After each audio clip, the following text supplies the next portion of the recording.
All right, so here we go for part 2 of lesson 2 and credit 2. And so now it's asking us to solve this system of equations. We have y equals 3 plus x, and we also have y equals 3x plus 8. Now, how do you decide if you want to use method 1 or method 2? Do you want to solve for x or do you want to solve for y? Well, a very clear thing is if you already have y by itself, then we're going to be using method 2. We don't need to really do anything because we already have y by itself. It's already solved for y, meaning y is by itself on this side of the equation. So y equals 3 plus x, and we also have y equals 3x plus 8. So both of these things equal y. So this one equals y and this one equals y. And we of course know that y equals y. So then that means that these two also equal each other because they both equal y.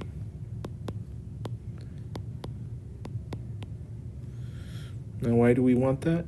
Again, typically you don't want two variables, you do just want one variable. And so this way we only have the x, and this doesn't really help us solve anything. So we have our x and only x's, so now we can solve for that. Even though they're on two sides of the equation, we can get rid of one of these x's. It's a plus x, so we're going to do minus x on both sides. Right? That gives me 0 over here, and I'm just left with that 3. So I'm going to put the 3, bring that 3 down. Now, again, remember, this is what 3 minus what exactly? Well, there's a 1 here, because anything 1 times x is still just x.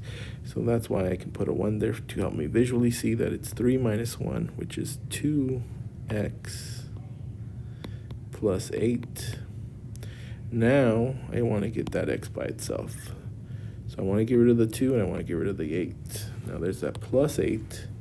So how do I get rid of a plus 8? Got to do the opposite of minus 8. All right? That gives me 0 on this side. So I'm just left with that 2x to bring down. And 3 minus 8 goes into the negative. And I have negative 5 equals 2x. Now, how do I get rid of a 2? I don't want 0, so I don't want to subtract 2. I'm going to divide by 2 so I can get a 1 next to it. I don't want 0 because 0 times x is 0, and I want to have x by itself. So I'm going to divide these both by 2. That gives me the 1 that I need. 1 times x is just x. And then we have negative 5 halves. I could divide that, and that is actually negative 2.5.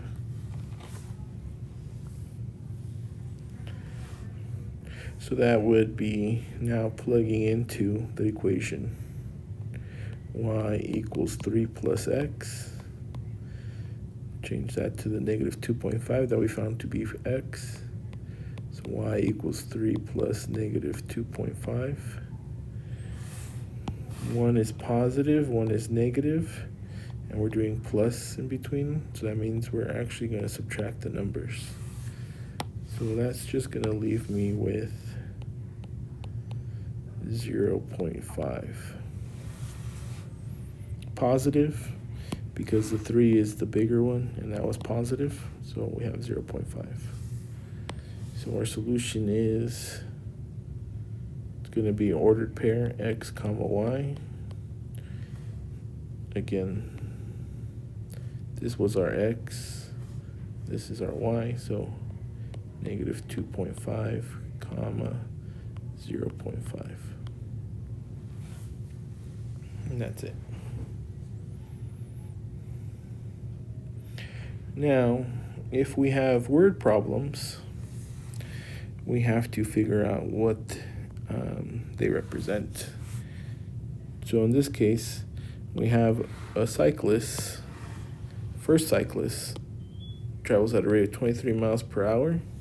Second cyclist is 5 miles behind the first cyclist when she starts traveling in the same direction at a rate of 23 miles per hour. So again, 23 miles per hour. So that is our rate. D represents the distance from the pier, and T represents the amount of time in hours.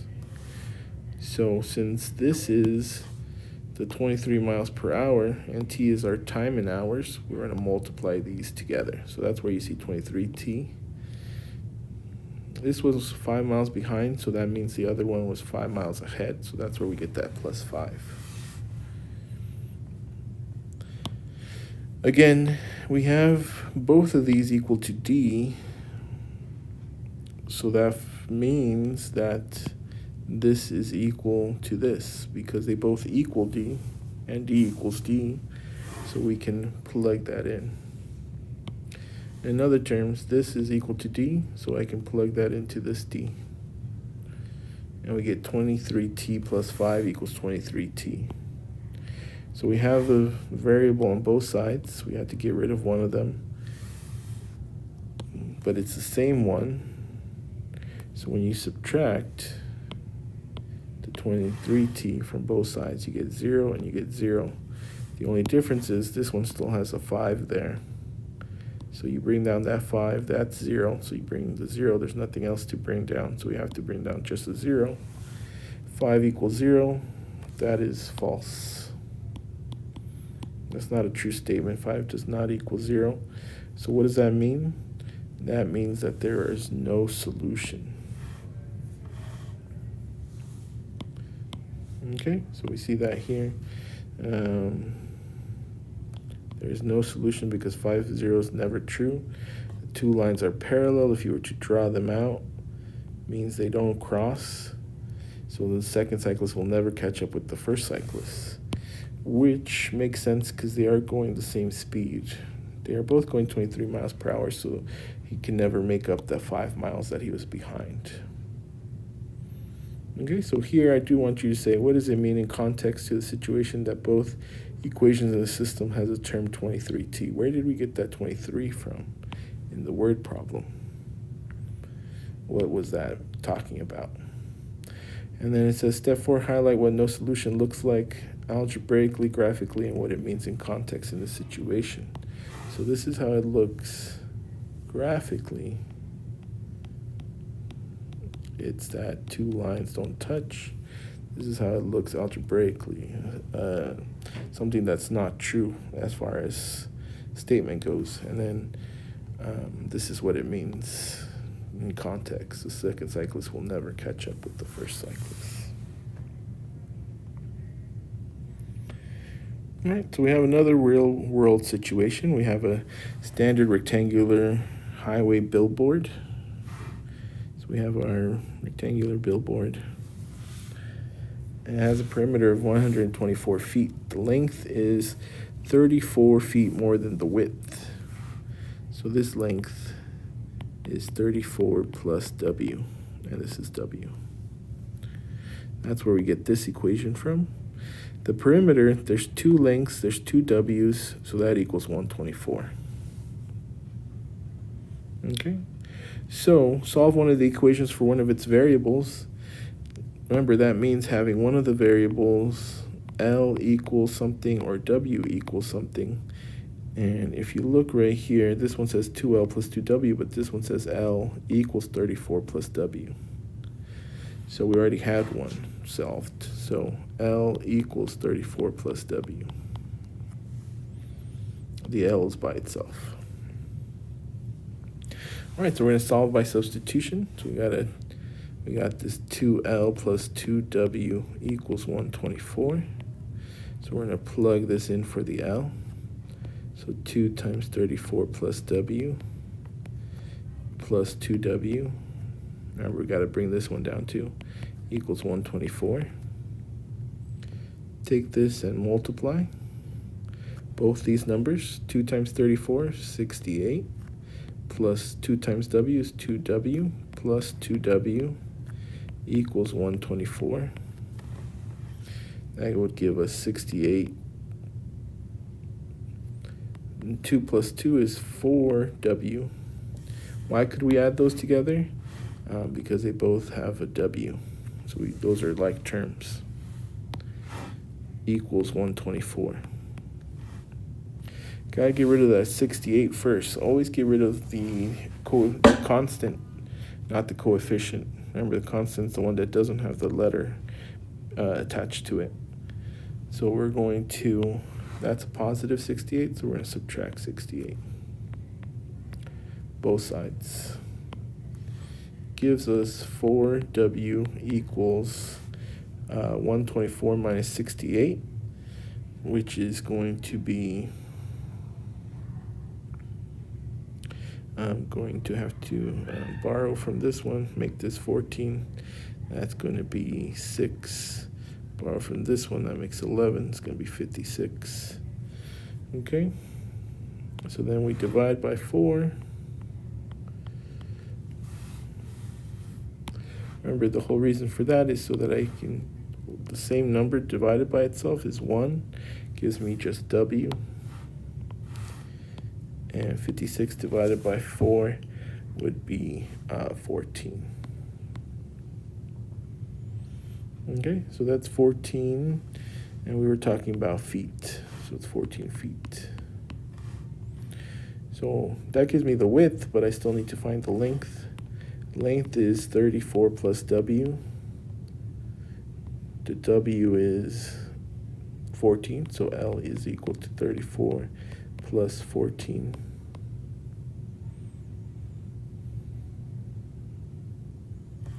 And that would give us 48. So it says this one's going to go L comma W. So that means it is 48 comma 14. And solution means that the length of the billboard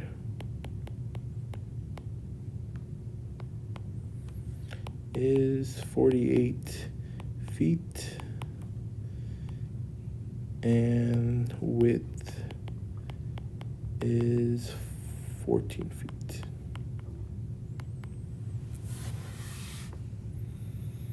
Okay, so then we have one more problem before we get to the, two more problems before we get to the homework.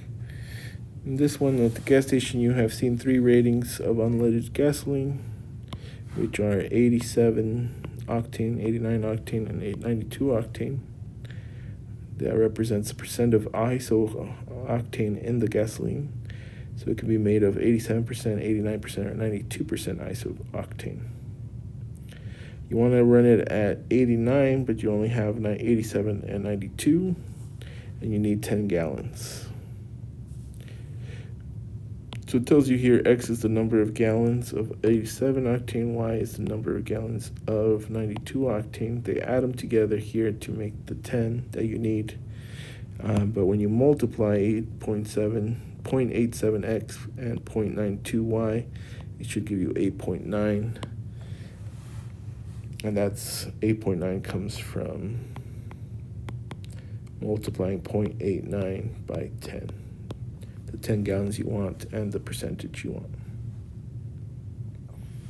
Okay, so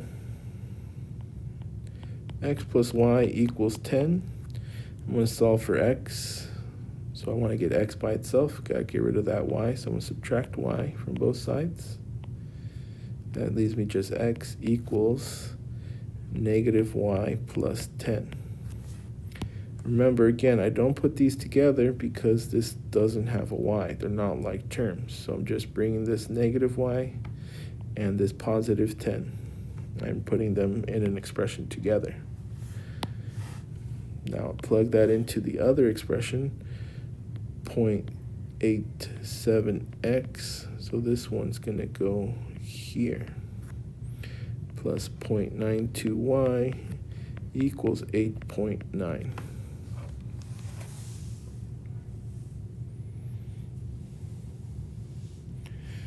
Okay, so I got 0.87x, sorry, not x, we're replacing that with the negative y plus 10 plus 0.92y equals 8.9.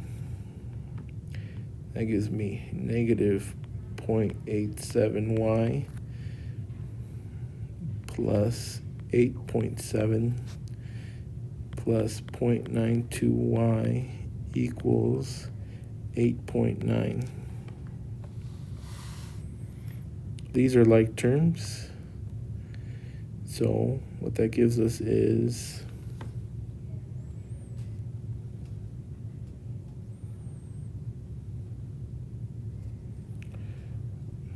0.05y plus 8.7 equals 8.9.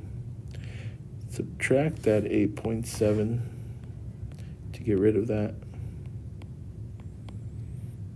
And we end up with 0.05y equals 0.2. And now we have to divide by the 0.05.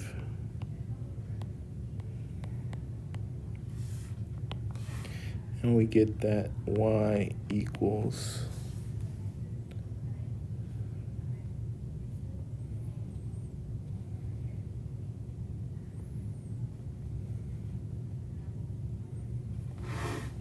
4. So we know x plus y equals 10. And here we have that y is 4. So x plus 4 equals 10.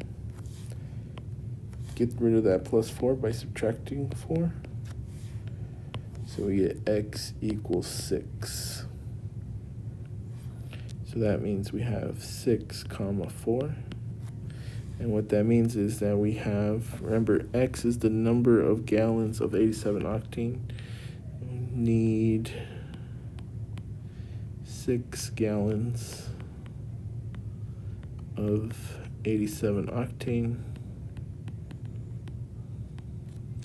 and 4 gallons of 92 octane.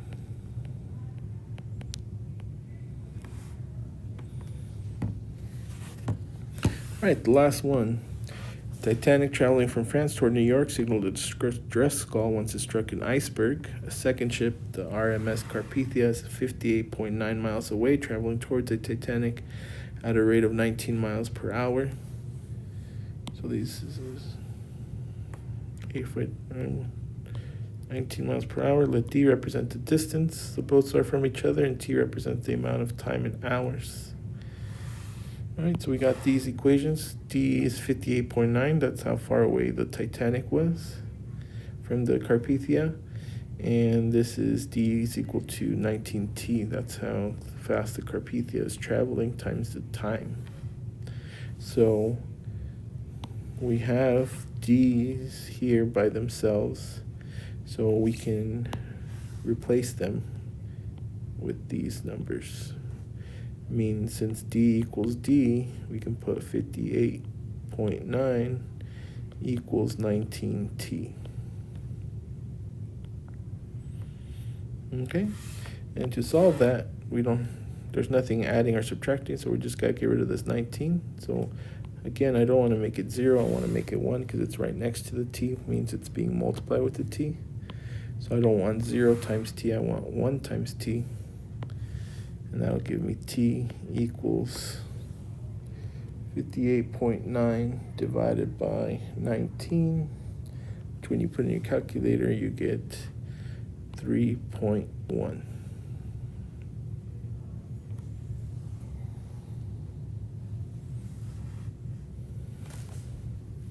All right, typically we'd plug this back in, but as you can see, we already know that distance is 58.9. D equals 58.9. That was the top one. So it kind of had already done that for us. We're doing T comma D based on this. So it's going to be 3.1 comma 58.9. And in the context, we were asked how long will it take for the RMS Carpathia to reach the Titanic? So it will take the RMS Carpathia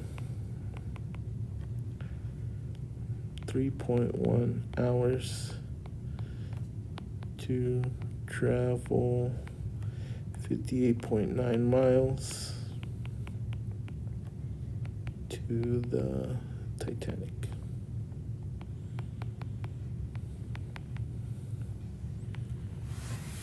Okay. From there you have homework. So I want you guys to try these problems out. 27, page 27, page 28, and page 29.